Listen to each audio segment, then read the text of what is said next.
will move on and I will introduce you to our fabulous second speaker. The lovely Sam Bell is the founder of Mamaitas Journey and creator of the Joy program, launching here this very weekend. Sam is a registered nurse. She's a midwife, a teacher, and an integrative health and empowerment and published writer. Today, she's sharing Mamaitas Journey, her journey, which has added her intuitive gifts to her toolbox. She holds certifications as an angel empowerment and hands-on healing practitioner, a Reiki master, higher priestess practitioner, a desire map workshop, and fire starter sessions facilitator. I don't know what that is, but I am finding out after she talks. Sam recently accepted philanthropic roles as an advisory board member for Gems for Gems and is the chairman of the Calgary chapter of the International Holistic Chamber of Commerce. Sam's passion is empowering individuals to change their lives, bringing optimal health and joy. She's an advocate for women and the divine feminine and believes women are power. She is a change agent, empowering her clients to stop existing and start living before it's too late. Please welcome Sam Bell.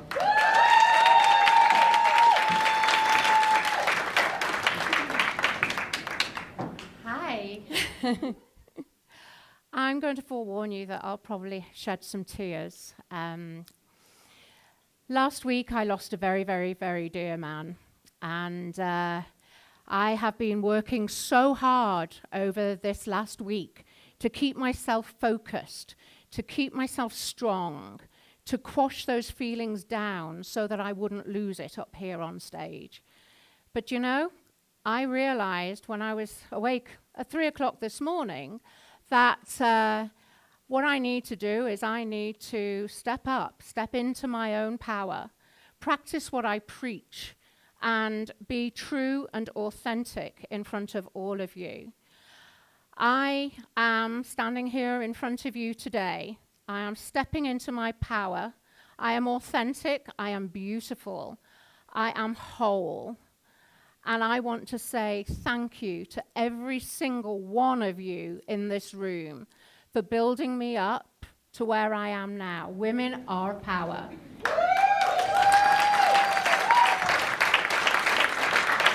I also want to say thank you to Bridget for rescheduling me today so that I'm actually before the break, so that if I run over, nobody's going to cuss at me too much for running over my time today. Sorry, what was that? Thank you, Bridget. In gratitude, darling. Anya. Anya is a Celtic goddess. She is the queen of the fairies. She injects joy into all of our lives. I invoke Anya now, last night, in case you didn't notice. Every day of my life, I invoke Anya. I invoke joy into my life. I also have asked my angels, in particular at the moment, Archangel Raziel, to be with me, to help me as my friend passes peacefully to the white light. These are all tools that I have collected as I've gone through my journey.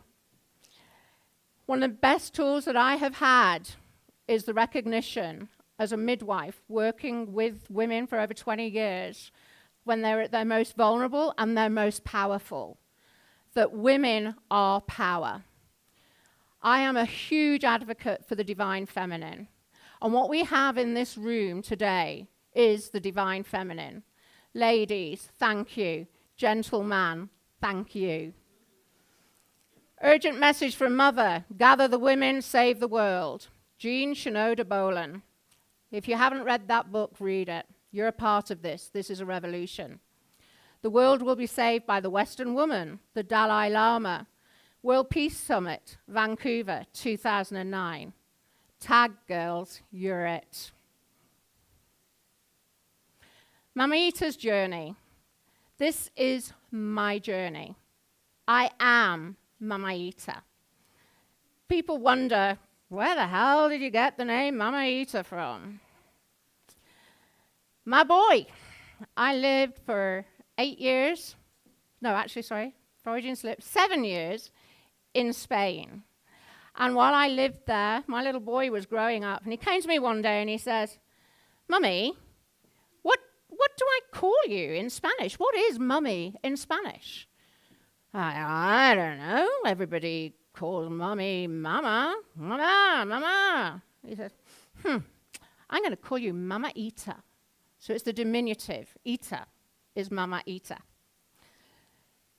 I started Mamaita's journey as a blog, as I started to heal, as I started to emerge from broken.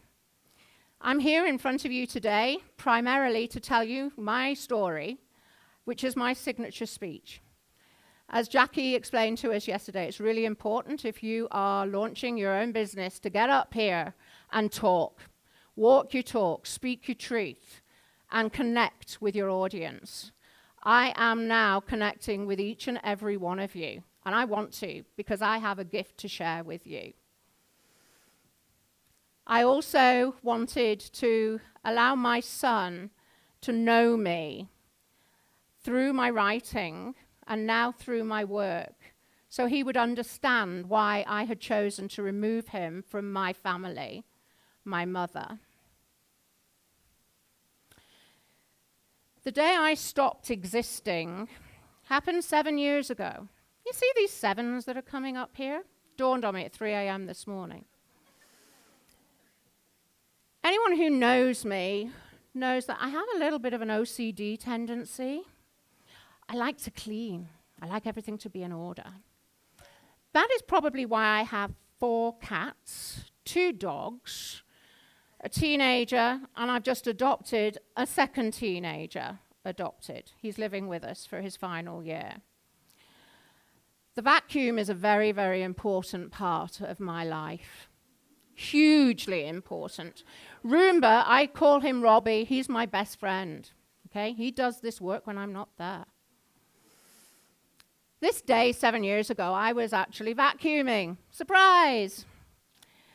My then husband of 21 years was sat with a face like a smacked arse in his chair, reading all the bloody newspapers that arrived through the week, and he'll know he needed to go through them to see if there was a good offer. They're all over the paper, all over the carpet, and I'm there trying to vacuum around him. And I stopped and I looked at him, and I looked at in his beautiful big blue eyes. I said, you know, honey, if you carry on being this damn miserable, we're going to end up in the divorce courts. He looked at me with tears in his eyes. He said, I've been meaning to talk to you about that. I didn't know how to broach it. I don't love you anymore. Reject. The one man, the one thing apart from my son that I had in my life that I felt secure about, that I never dreamt would reject me, was rejecting me. Huge fucking button. Big trigger. I realized in that moment that I had to take some responsibility for this. I had to take some responsibility for my side of this story. I'm also a nurse, right? I fix things. I fix people. Okay? So I'm going to fix this. I took on that responsibility. I tell you what, okay, we can do this. 21 years of marriage, it's not going down the drain. It's fine. I'll go into counseling. You'll go into counseling.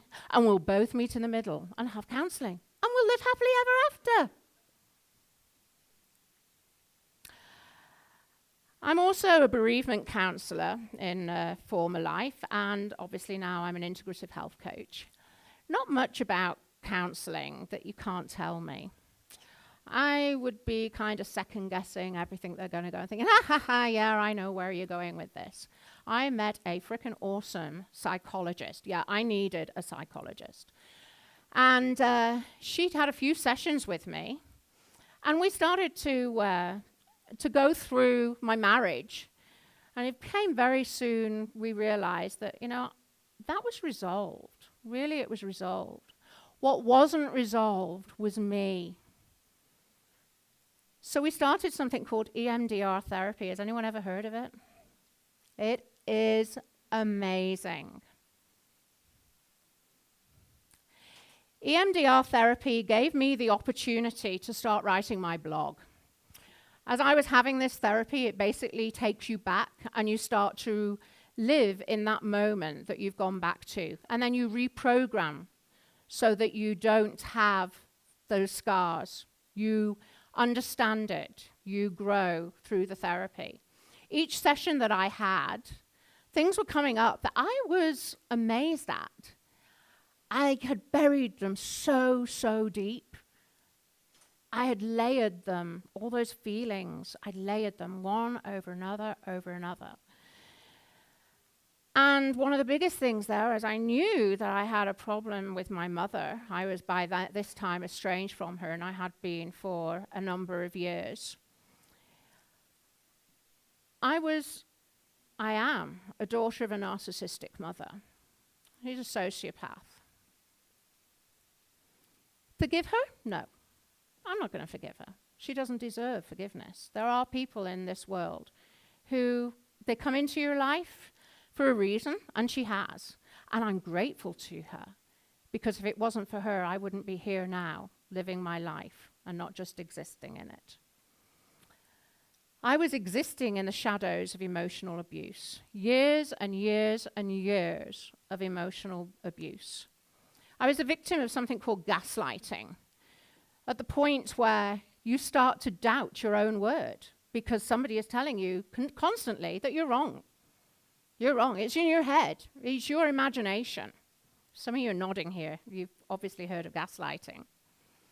So one of the first things I needed to do is I needed to heal that mother wound. And a lot of the work that I do today is actually healing that mother wound. The legacy of a narcissistic mother, that's me and my little sister. I was the scapegoat, the older daughter, the scapegoat. I was diagnosed with complex post-traumatic stress disorder. I had a history of social anxiety. Before I could walk into a room, I would be in the bathroom throwing up. To see me here on this stage today is to show you that I have healed.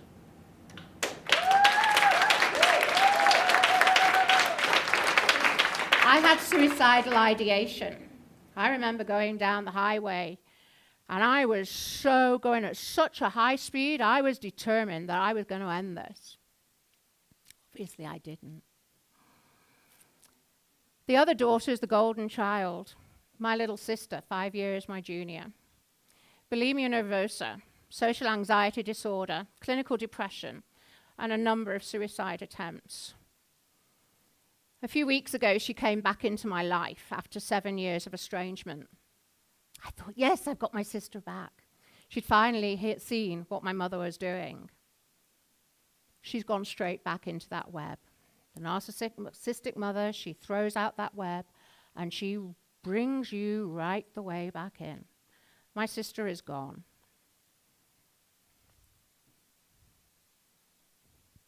Me, before I started living, I was withdrawn and depressed. I was attention-seeking. I had no perception of truth. I would tell lies, or I was always told that I was lying. Maybe I was speaking truth, but I was told that I was lying. I had no ability to have fun. Seriously. I was so wrapped up in my low self-esteem, I could not have fun. Who saw me last night? I own this stage, girls. I was unable to trust. I was constantly trying to please. That people pleaser. I had an inability to make connections. Relationships with friends, anybody. Only my patients gave me that ability to connect. Because when I was with my patients, they gave me what I needed. I was able to be me. But in the big wide world out there, I couldn't be me. The scars you can't see are the hardest to heal. Nobody could see my scars. Nobody knew my story. I was just a fucking miserable cow. Sorry, I swore. Bloody hell. Regret. Yes, I have regret. 21 years. This beautiful man was my husband. We still have a most beautiful relationship. He is one of my soulmates. I still love him dearly. My partner now, of the last 2 years, knows that I love this man dearly. He's the father of my child. My child is the most important thing in my life. He brought me around to where I am now. I did this for him. Wanted to leave in my story, right?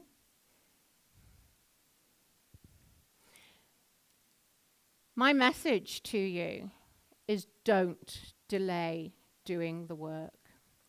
Many of you I've had the privilege to talk to in this room yesterday, last night, and I'm sure later today. You're doing the work. You're starting to peel back those layers. The layers that life gives us. We are hurt, we cover it up. We have a scar, we cover it up. We're so frightened of stripping back those layers because then we're going to be left vulnerable. And then what do? You have to reveal your truth. You have to find that truth within you. Authenticity has become one of my core desired feelings. It's one of the most important things that I do every single day. It's what I'm doing here now with you on stage. The how. Yeah. So there was the EMDR. That was pretty cool. I then became an integrative health coach, and I was pretty cool with the physical side of things. Not much about the human body I don't actually know or understand. Pretty cool with the emotional, my own experience. I, help people through counseling and coaching. Social. I always include social. I call this the 4 cornerstones of the individual. Most people, most books say there's 3, but I always include the social because of my own social anxiety disorder. Social is hugely important. The fact that we're all here, gathered here, it's social, but it's building us up. It's a huge part of us being whole and complete. The spiritual. Never, ever have I wanted to be fitted into a box. I'm sorry if I offend anybody. This is me. I couldn't turn to a religion. I envied people who turned to a religion because it gave them something that I didn't have in my life. And as an integrative health coach, a big part of the work that you do with your clients is that you have to address their spiritual. People started talking to me about chakras. Like, what the chakras? I don't know. So I started doing different courses. Reiki, Lisa. Angel empowerment practitioner, hands-on healing. La, la, la, la, la, la, la. I have spent so much money on my self-improvement. I have books that I bought 4 years ago that are still on the to-do list to read. The podcasts, everything. I just ended up completely overwhelmed, right? But this is unfortunately what we tend to do. We get on the self-help bandwagon and we're going to fix ourselves. And then everything, we take it on and we go down this way and you think, yay, I found that. No. And then you go here, oh, that's the answer. Oh, that doesn't make sense, okay? So the how, self-improvement overwhelm. So I started to think about, well, what is actually working for me? What are the most powerful things that have worked for me? And I came up with the joy compass. Our true north is our truth. If we have our truth, we know where we are going in our lives. To get to our truth, we need our feelings. So I did so much work upon my feelings. I had to find them.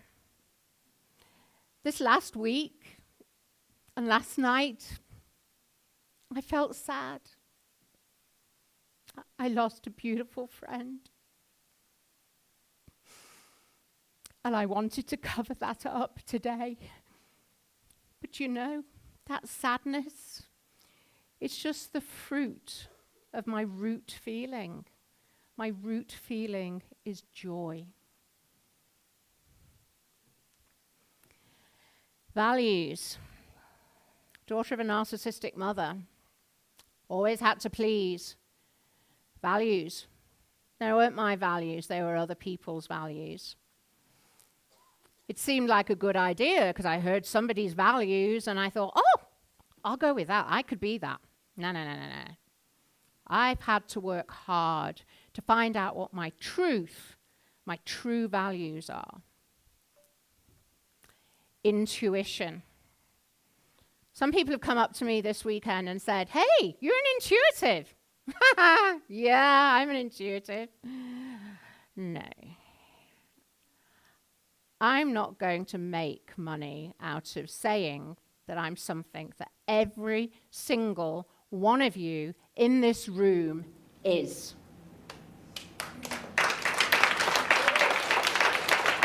You all have intuition. You all have the power within you to live and stop existing.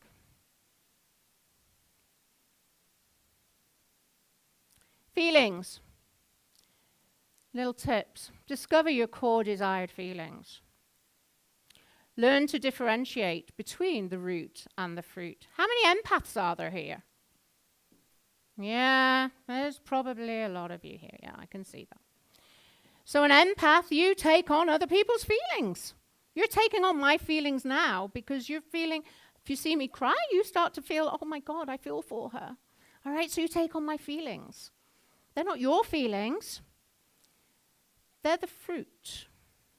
You need to know what your root is. That's how you can survive in this world being an empath. Values. I love this quote. It's not hard to make decisions when you know what your values are. Roy Disney, Walt Disney's brother. Intuition. Learn to trust it. And then learn to use it. The only real valuable thing is intuition. Albert Einstein. Pretty cool guy, hey? So cool that I messed up and I actually included him on the next slide instead of the one that I was supposed to do. But anyway, never mind. I'm being authentic. Authenticity, uncovering your true self. I can't emphasize that enough. Know who you are. Know your truth. For those that may be interested, Mamaitas Journey, blogspot.com is the original blog. Originally it was private. It was my notes for the book that I was going to leave as a legacy for my son. And I decided, you know, I'm gonna really put it out there and see how many lives I can actually touch with my stories. The Ugly Duckling, I had a lot of comments about that. I'm freaking gorgeous. I'm beautiful. But for years, I thought I was ugly. This story tells me, I tell you, I have my dad sticking my head into a mirror. And I had this habit as a kid. I used to chew my mouth. That's what they used to do. You're chewing your mouth. Stop chewing your mouth. My son started doing that, and I realized straight away, he's got some sort of anxiety. I need to address that. Nobody did that for me, you see. So I used to end up with this red ring around my mouth. And my dad is there, and he's pushing my head into a mirror. And he says, you see that? You see that, Mant? That looks like a monkey's backside. Have you ever seen a monkey's backside? No? Well, that's what it looks like. I was ugly. That night, he was 27 and I had just turned 19. This man had taken an interest in me. My first boyfriend. He was older than me, had a crop of fiery red hair, an alcoholic. My dad was an alcoholic. My mum was an alcoholic. I could fix him, right? I could fix him. No, I couldn't. One night, I was on duty. He was calling me on the unit, on the ward. And so after my shift, I went to his quarters. He was a doctor. And I knew that there was something not right. My intuition was telling me there was something amiss. But because I had social anxiety, I had learned to push any of that intuition deep, deep, deep down into my lower chakras that I now know what they are. I pushed those feelings down. And he brutally raped me. I hid away after that, ashamed. I only addressed that a number of years later when I finally told my mum and dad in an argument. And they were telling me yet again that I was this troublesome daughter and I always brought trouble to their door. Oh, really? I'm bringing trouble here to your door? Ha! Where were you when this happened to me? Did not believe me. So I took my dad to see my OB-GYN, who had treated me for the injuries that had been caused. That OB-GYN, I was then working with him on his ward as a midwife. And he did me the favor all those years ago of sitting there with my medical notes and telling my dad what he had done. We came out of that room. My dad was in tears. He said, "We must never, ever talk about this again. Never tell your mother. Push it down, another layer. Pick yourself up, carry on." My healing has been Mamaita's journey. I've discovered my feelings. I've discovered my intuition, and I use it. I know my values. I know my truth.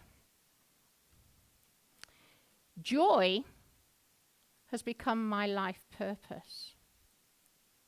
Joy is the program that I am launching this weekend. It's been 7 years in the making. Natalie probably really nose down and working for the last 5. Joy is an acronym for the journey of you. Mamaita's journey is me. Joy is you. Part of my joy is being a co-director of Women Talk down in Okotoks. Because every month I get up there as MC and I have a room of women who are ready to share their stories or are evolving and stepping into their power. Women Talk has been and will continue to be a huge part of my life because it's a wonderful way, look at this room now, of empowering women, empowering you. Gems for gems. You've got to go and get a wish bracelet, just saying, okay? When I met Jordan, who is the founder of Gems for Gems, this charity, well, we're awaiting charity status, but it's going to happen very soon. This charity empowers women in our shelters in and around Calgary. Through jewelry drives, that's how it's all started. And actually us going into the shelters, we're privileged. I am privileged to be one of the women that is now going into those shelters. We are going to be launching the scholarships very soon. The proceeds of these bracelets will go towards scholarships giving those women an opportunity to really turn their lives around. And I'm honored to have been asked to be a board member. This is my why, this is my purpose, this is the philanthropist in me. Gems for gems. This is all part of my healing. Journey of you, your journey. Hashtag stop existing, start living. Journey of you. I think you've got the message. I love this. Rumi, he was here on stage yesterday. I have been a seeker and still am, but I stopped asking the books and the stars. I started listening to the teachings of my soul. That is why joy has become my life purpose. I want to gift you that. All of you have a gift waiting for you, a free gift. You just visit my table, or if you had a VIP bag, you just go to the website, journeyofyou.com, and you sign up for a self-love manifesto. Start doing the work. Joy is a 7-week program where we use the chakras as a map.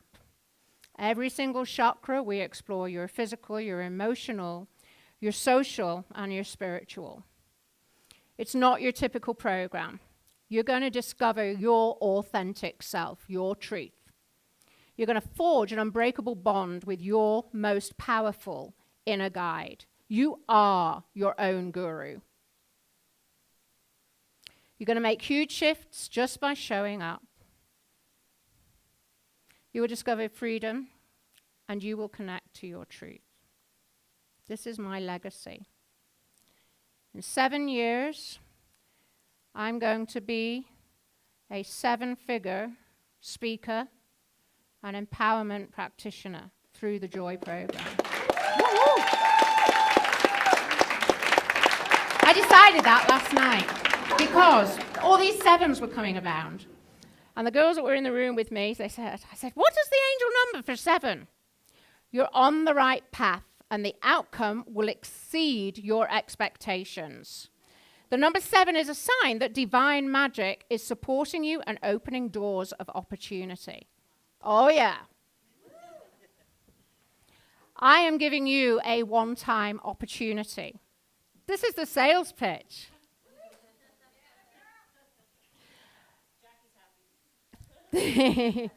Only available to the first 50 who sign up. journeyofyou.ca. Yeah, this is going to be a $2,000 program because that's what it's worth. I am gifting it to you for $97 for 50 participants. Why? That's batshit crazy. Because I need you, empowered women, to help me to get this right so I can reach even more of you. Okay? You're going to help me go through the content. You're going to give me feedback, constructive criticism. We're going to make sure that this beta program becomes the program that I know it's going to be. For the first 10 who sign up, you will receive an intuitive card reading via email from me, and that is worth $97. And that gift is waiting for you, the Self-Love Manifesto. You're going to make appointments with yourself, and you're going to practice self-love. And you're going to share it with the men in your life as well. Because the divine feminine is not just us women, it's the gentle men in our lives too. Dedicated to the memory of Dr. Bartholomew Lombard. He died September the 20th last week. And I want to thank him, my friend, for holding my hand along my journey and for ensuring that I did not go gentle into that good night. Thank you for listening.